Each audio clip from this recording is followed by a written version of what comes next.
Hello, and thank you for tuning into the Stuff I Heard podcast. I'm your host, Joshua Peak, and this has been a busy week. I say busy because I had a couple of days off. Now, here's the interesting thing: when you have days off, you tend to fill it with things you want to do, right? But also, I've had some things that I've been able to consume as content for the show that um, I guess I wouldn't ordinarily have time for. Specifically because my wife had to work out of town. Now, whenever she's here, I'm very conscious of the fact that we share our life together and there's time we need to spend together talking and hanging out and sort of touching base on the day and with each other and hearing about each other's trials and tribulations and achievements and that sort of thing. And that's important. And she wasn't here for a few days because she had to work up in Wisconsin. And so I came home and watched TV. I literally turned the TV on and make myself some dinner and yeah, just watch TV. So here's some things that I've watched that are not necessarily just this week. It's sort of the span of the last few weeks, but it's not been noteworthy to talk about because I wasn't done. Um, I've been watching them in short spells as they've been coming out. For example, on Amazon Prime, there's a show called Carnival Row. And if you're an Orlando Bloom fan, go watch it. You'll get your money's worth. Um, if you're looking for a fantasy show about humans interacting with fairies and these dudes that have horns on them that kind of look like goats, um, then that may be the show for you. Uh, it's it's all a sort of fantasy world meets real world, turn of the century time frame, and in England because everyone has like a British accent. For some reason, that seems to be the only people we like to employ. But it's for me. I started watching it because the previews looked really cool. There was a fantasy lore about it saying that the books were really incredible, and I was like, okay, I'm game. I'll watch something cool. Especially if it means that it's cool and I can bring it to you guys and be like, hey, let me share something really cool. This show's not it. Yeah, I'm saying it's just not it. It's got star people in it. It has incredible costumes, really cool special effects. Everything looks very seamless, like it belongs there. The fairy wings in particular look extremely delicate and yet purposeful. I know that sounds silly, but you're talking about adding an element of something that doesn't exist onto something that does and making it look natural. And they do. The story is okay. I mean, the story's fine. It is what it is. It's a lot about how people in power perceive that certain people don't belong together. That's the underlying current of the thing. They just added a fantasy element to it. You can't be with this woman because you're part goat man thing and you're not. And they call these people critch, short for creatures. And the crits belong where the crits belong, and the humans belong where the humans belong. Blah blah blah. And it's all a reflection of what real life society is, and I get that. Um, Here's the problem: in the show, there's no one that I care about. I've watched every season they've come out with. They've come out with now. I think it's just two seasons, but there's really not a character that I care about. Even Orlando Bloom being the star guy that's supposed to carry the show, I was impressed in the first season how he didn't look like the fancy elf that he was in Lord of the Rings. And he kind of grown up. I mean, he looks like a grown man with beard and everything, kind of rough and tumble, getting in fights and stuff. And I was like, okay, this is a new stretch. I like this kind of a Tom Hardy esque version of, Legolas. But the show just does not do well for me. I just can't get into it. There's not a character that I seem to care about. Um, there's not a scenario that is like, oh, I got to follow this. It turned into a show that I would just have on in the background while I'm playing with my phone. Because I mean, after watching it for any number of 3 or 4 minutes at a time, you go, hey, what's going on social media? And I grab my phone and I start flipping around. Sorry, it's just it is what it is. I don't know if it's the storyline. I don't know if it's got to be the storyline. The story's just not strong enough to support everything that it's trying to do. Um, yeah, it looks great. Like visually, it looks great. You got the right people for the right parts, and they're all doing their part. It's just the story's just not. It's not anything to really care about. It seems kind of forced that they have a young woman in it who's former runway model trying to be an actress, and she does a good job of acting, but her part just seems like it. I don't know. The lady playing Vignette, she just seems like she doesn't belong at all in any of this. I mean, she's just there to be pretty, but and I know she's trying to act. It's it's I don't know. It doesn't work for me. So sorry. Carnival Row is a big for me, just thumbs down. Um, okay, let's go to another thumbs down. Shadow and Bone came out with season two. Shadow and Bone, I really liked the first season because of the fact that well, the main actress in it looks like my brother's sister-in-law. My brother's wife has a sister who is a stunt double in Hollywood and an actress. And the one who plays her looks just like her. And the first time I saw it, I thought, oh, look, there's Adrian. But it wasn't Adrian. I wouldn't be surprised if Adrian doubled as her in a few stunts. It is a fantasy type show, and there's some politics that are involved with this idea that there's opposite factions that are fighting against each other. And then there's this supernatural effect of some big shadow realm in the center that they have to pass through in order to get from one place to the other. And the shadow grows, and the shadow is supposed to be evil, and blah, blah, blah.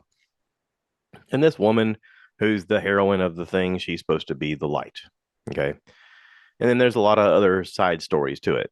There's some interesting characters in this. But again, the overall story just falls apart. I mean, I like Ben Barnes. He's a great character. He's a good bad guy. I mean, I've always said you need a good bad guy in order to have a polarizing, good show.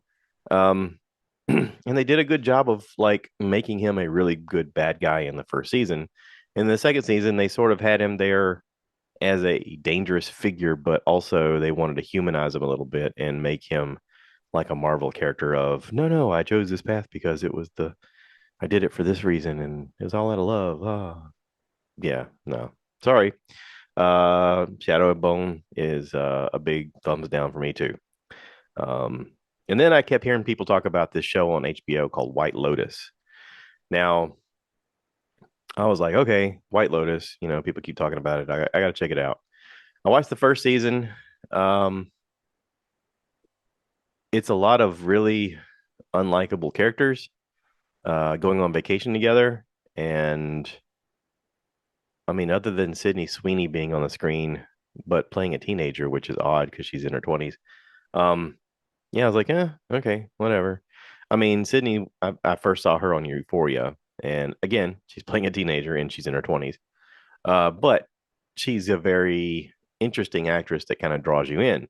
And I was like, all right, I'll watch this, whatever. Steve Zahan's in it. The Stifler's mom, that lady, she won an award. I don't know her name, sorry. Um, but the show, it just wasn't that great. Um, they have a season two. I don't know why they need a season two, but they have a season two. And Aubrey Plaza is the first person I noticed right away, and I'm a big Aubrey Plaza fan. I mean, I loved her in Parks and Rec. But that being said, there's nobody else on the screen that I really care about. The story's okay, just not great. Um, season one had Alexandra Daddario. Daddario. I don't know if I'm pronouncing that right. I'd seen her.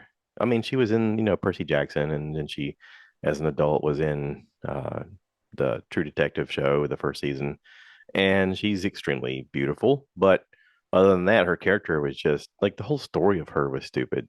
So anyway, I know they supposedly won an award, but White Lotus to me was a big thumbs down. Also, another stinker. Let's talk about some good stuff, okay? Because I did see some good stuff. there's a movie on Amazon Prime called Nope. Nope. Nope. Nope was a project that was done by dun, dun, dun, where is it? Keenan Michael Peel or Keenan? What's his name? Keenan. Where is it? Jordan Peele. Excuse me, Jordan Peele. Um, Jordan Peele has turned into quite a director. He is really producing some cool stuff, including the revamp of um, the Twilight Zone series. Um, he's done a few scary stuff like Get Out, The Candyman, Key and Peele, Us. Um, he's a busy guy, busy guy, and he's younger than I am. He's 44. Jeez, good for you, buddy. But yeah, so Nope is pretty interesting. Let me give you the premise of this. This is what Google has written down when you type it in. It says a man and his sister discover something sinister in the skies above their California horse ranch, while the owner of a nearby theme park tries to profit from the mysterious otherworldly phenomenon. Pretty cool. This is it's done in sort of like chapters. Um, the main actor Daniel Kaluuya, Kaluuya. I don't know how you pronounce that. Um, is it really good at capturing you on screen on like you can't keep your eyes off of him. He does a great job of being this guy who's trying to just be a horse. His father has a horse ranch. His family's always been in horse ranching. He's a horse rancher. And then one day out in the field, some strange phenomenon happens, and objects fall from the sky, and his dad is dad doesn't make it. And so he has to figure out how to keep it up and keep it going. And uh, that's when they notice that there's an alien above their ranch, and it gets pretty crazy. This is done. The way he shot this is very interesting. The way he shows you the alien as it goes keeps you motivated to watch more and keeps you interested to watch more. They keep having a flashback scene to a television show in the 98 where they were filming, and I don't even know if it's based on a true story, but this is a thing where they had this monkey on set, and the monkey at a certain part lashed out and just wreaked chaos on the screen and hurt a lot of people. And this is sort of a imagery comparison of the way that the alien gets spooked for the same way that an animal gets spooked. And not to give it all away, but it's pretty incredible. I mean, after watching a couple of crappy shows, Nope was pretty fantastic. So that's my thumbs up for this week as far as movies go. I did go to see Bert Kreischer's Tops Off World Tour in Augusta, Georgia. I went with my brother-in-law Charles. On the way down there, I stopped off and visited a guy named Charles Cypress. He was able to give me a tour of his facility where he custom makes knives, and he's making me a knife. I ordered one.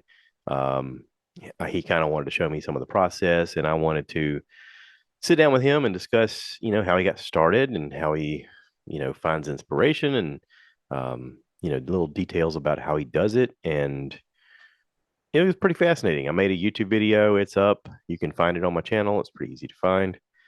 Charles Cypress. I think it's under Cypress Custom Knives. It'll come right up. Um, Great guy. And I look forward to seeing him May 20th at Jeep in the Vines um, in North Augusta area. So pretty cool guy. But I went to Augusta specifically to go see Bert Kreischer with my brother-in-law Charles, and we had a great time. We had planned to go out to dinner first and then go to the show, but he didn't get off work till a certain time, and then I was late getting there because I was talking to Charles Cypress. And so anyway, got to the show. We decided to skip dinner, go to the show, and then afterwards we went out and we had something to eat. Um, Bert came in, looked like he was pretty drunk when he showed up. He said, "I'm sorry." He said, "I've been drinking for like 72 hours straight." He filmed his OnlyFans roast that Whitney Cummings put on, which is free. If you go on any social media and find Whitney Cummings or Bert Kreischer or any of the people that were in the lineup, they have tags that gives you the link and you can watch it for free, which I watched and it was hilarious. It is a roast, so it's not PG. Just be aware. And it's pretty hilarious. Donnell Rollins is in it. Um, Whitney Cummings, Big J. Ogerson, Tony Hinchcliffe, Rachel Feinstein. Um, Trying to think of everybody that's in it. Jim Norton. I don't know, I'm forgetting somebody. But anyway, hilarious. I enjoyed it. The show was great. He was supposed to go till 9, and he was just messing around on stage and having fun with the crowd. So he went till 10. So we had a great time. We definitely got our money's worth. Afterwards, we went to try to grab a bite to eat because we had kind of skipped dinner. Looking around on our Google thing, it said that there was an Applebee's nearby that was open till midnight. I was like, oh, Applebee's. I ain't been in Applebee's in years. I mean, literally years. I think the last time I went there was in Wyoming with my wife and her parents. But yeah, we went in and it was a little bit of chaos. There's a guy that was reeking of weed at the door looking to get his to go order. And somebody had decided to bring their child, like she was maybe 2 years old, if 2 years old, uh, into the restaurant and hang out with their my teenage daughter kind of situation. Um, she's like she may be 18, 17, 18 with her friends and her kid. And they're all sitting around at a table and it was fine, whatever. Wasn't distracting at all. But there was a sign that said, half price appetizers after 9 p.m., 9 p.m. to midnight. And Charles was like, hey, let's get some appetizers. I'm like, okay, yeah, I can eat. I like appetizers. So we asked for something and they didn't have it. And then we asked for something else. And she was like, well, that's not on the thing, but this is. And I was like, okay. So we got some boneless wings and we got some cheese sticks and Charles ordered some fries and the fries came out and they were extremely cold. I think they cooked them maybe an hour ahead of time and just left them sitting on the bar. And then at a certain point went, yeah, just take those. They're fine. They weren't fine. I think he and I ate two of them and was like, yeah, no. But yeah, so had a little bite to eat. Went to his house and spent the night, and it was great. So I guess my big takeaway of this was don't go to Applebee's at night. It's not going to be worth it. I don't know that it's worth it during the day. I mean, we had a good meal when we were in Wyoming, but that was again years ago. But go see Bert Kreischer if he's in your area because it's a good time. We had a blast. All right, let's talk about some fun stuff that's come out this past week. I'm going to talk about the Bad Batch. Now, if you've seen the Bad Batch, then you're in for my discussion part. If you haven't seen it or you're going to see it, then skip this part. But the Bad Batch this week was I guess they call it the finale of season 2. And it was a two-parter. So we get to see a situation where the Bad Batch is out trying to rescue their friend and their brother Crosshair. And they break into a facility. In the process, things don't go well. They go try to escape. And in their escape, they come across a challenge of being stuck on this rail system above a canyon in this car thing that's on it's a long process. But anyway, one of the brothers has to make a decision for them to save him, or he shoots the cable and only kills himself, and they get to live. And they're like, we gotta save you. We're not gonna let you die, and all this kind of stuff. And he makes this really cool quote where he says, "Since when have we ever followed orders?" And he shoots the cable, and he goes off into the abyss, and they make it. It's a pretty dramatic scene. It's sort of like that moment of here we've invested in this character and you love this character and then he makes a decision to save his brothers and it's pretty impactful. Um, so yeah, it's good stuff. It was a heartfelt moment. All right. So then let's talk about Mandalorian. Mandalorian this week was the fifth episode in season three, and this was packed full of goodness.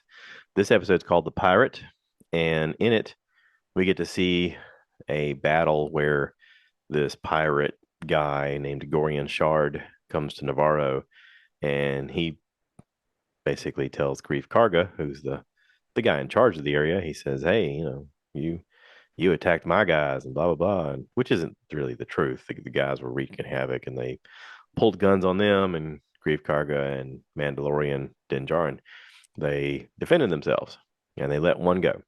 Well, this guy they let go, he goes and he tells the pirate, and there's a big deal. And so anyway, right now the planet Navarro, they're trying to not be involved with any politics because they're on the outer rim. They don't want the New Republic taken over because that's a big headache. They don't want to be with any faction per se because they're just trying to be independent and they're making good money as a trade planet. They're kind of in between some areas. So it works out really good for them financially. But they don't have a policing force. And, Grief Karga tried to talk to Din Djarin about staying. He's like, I'll give you a tract of land if you come here and, sort of be the marshal of the area. Excuse me. And Din Djarin's like, oh, well, I've got something I've got to do. I'm on a mission. And so this is an opportunity. Um, this attack happens. There's a guy that's in an X-wing. He comes, he sees the situation. He goes to try to report it to his headquarters, and Tim Meadows is there as a functionary office guy. And he sort of tells him, he's like, well, they're not in the protection of us because they didn't sign the treaty. So there's nothing we can really do about it. And they just kind of, shrug it off. So meanwhile, you get this fellow in the X-wing. He goes to a bar and talks to um, this guy next to him, and it turns out to be Zeb from Rebels. Zeb Aurelius is a big, giant, blue-looking. I've heard people describe him as a shaved Wookiee. I don't know that that's accurate because he has these interesting, wide, pointy ears, but he's a big, giant, muscle-bound fella, and it's voiced by the same guy that voiced him on the animated show Rebels. If you haven't seen the animated show Rebels, you're really missing out because it is a huge back plot story in between all of this. This was a project by Dave Filoni, and there's a lot of discussion about Ezra and Thrawn and Hera. Um, you're going to see a lot of Ahsoka coming up. But this is all going to intermix with Rebels. So do yourself a favor, go watch Rebels, and you'll really appreciate seeing Zeb on screen as a live action character. But anyway, this guy talks to Zeb, and Zeb tells him, "Hey, man, sometimes you got to go straight to the source." And so he goes back to the planet and he talks to Grief Karga, and he tells him, he's like, or no, he goes back to the planet to talk to Grief, and he sees all this stuff happening, and he goes to Mandalorian to find the Mandalorian Din Djarin. He's come into contact with him before, and this time he finds him and he tells him, "Hey, listen, your friend's under attack, and I know that he's your friend, so I just want to let you know that he might need some help." There's an interesting power situation where Din then addresses the group of Mandalorians that he's with, and the Paz Vizsla stands up and basically says, "Hey, this guy saved my kid's life, and I know that we've had our beef in the past, but I think we need to go help this guy." So they do. They go help him with the help of Bo-Katan. Bo-Katan sort of organizes this. She gets them inside of their ship. They have a system where they get to draw out the pirate ships with the Din Djarin's cool little fast spaceship thing. They call it N1. He comes in there. He draws a bunch of them away. She comes in. She drops down Mandalorian warriors onto the city to take over, and then she goes off and she starts blasting this pirate ship.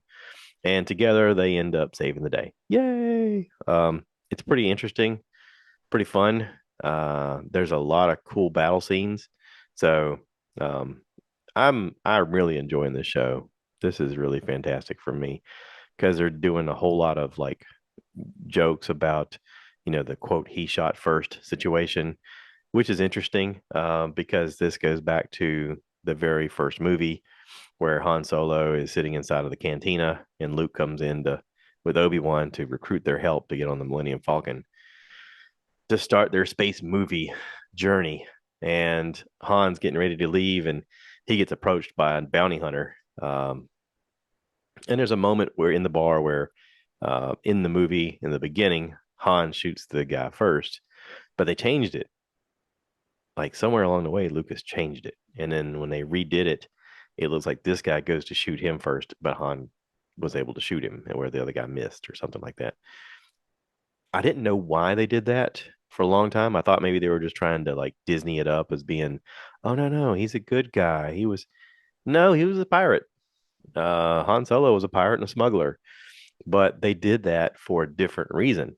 I found out later, and you can look this up online, but apparently, whenever they did the first movie, George Lucas's first wife was a big part in writing the show. And so she got a good portion of royalties for a long time over the show. And there was some kind of copyright law where if they changed just enough of it, that it was seen as a whole totally different movie, which is why they renamed it from just being Star Wars, number one, to being A New Hope. And then they changed it to where Han didn't shoot first in the version. And there's also, there's little details here and there where they changed it just enough so that's not quite the same movie. But the Han shot first thing was a meme over the whole thing that they had done where they changed that part, and it really pissed off a lot of diehard Star Wars fans. But now you know why. So anyway, and that's it. I'm gonna wrap this up. I've talked enough. I know I get tired of hearing myself after a while. I know you guys are thinking, "Ain't no way, man. We love hearing you." Ha ha ha. Funny. So I have a bunch of notes here. I'm just reading stuff like in the Mandalorian, there's an area called Bullet Canyon they talk about, and that's named after Jeremy Bullock, who was the original actor who played the Mandalorian, who played Boba Fett. Um, yeah, I got all kind of notes. If you guys have the YouTube, look at this. Look at these notes. Holy crap! I just wrote all kind of stuff down. I'm impressed. I'm impressed because I don't normally do that. I've been here plenty of times where I have nothing written. Today I have a ton of stuff written, and I'm sure I missed something, but that's okay. That's okay. We can do it later. So, thank you to everybody who's listening. Thank you to everybody who's watched. I appreciate it. Go check out Cypress Custom Knives on Facebook. You'll see a lot of custom knives, including the one he's making me. And if you want something personally made, he will definitely make it. He's got a knack for making one of a kind pieces. And if you want something specific, he can do that too. If you have some kind of material that you want to be part of the handle or whatever, he can probably work that in too. So reach out to him. It's good stuff. I'm trying to promote the positive here. He asked me, he said, how'd you get started doing this? I said, well, I was watching the news and I kept getting reports of the media saying how divisive we were and how it's us versus them. And I thought, it's not. All we need is more communication. We need to put it out there that we talk to each other. And so that's where this came from. Having conversations with people on a regular basis and making it public. Maybe some of our weirdness won't be seen as weirdness. It'll be like, oh, I have that in common with that person. Maybe I'm not so weird. Maybe I'm not outside of the elements of normal.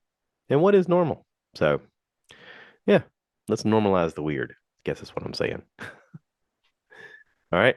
Thanks for listening, everybody. Y'all take care. I appreciate it. And as always, cue the cow. Cue the cow. Moo, baby.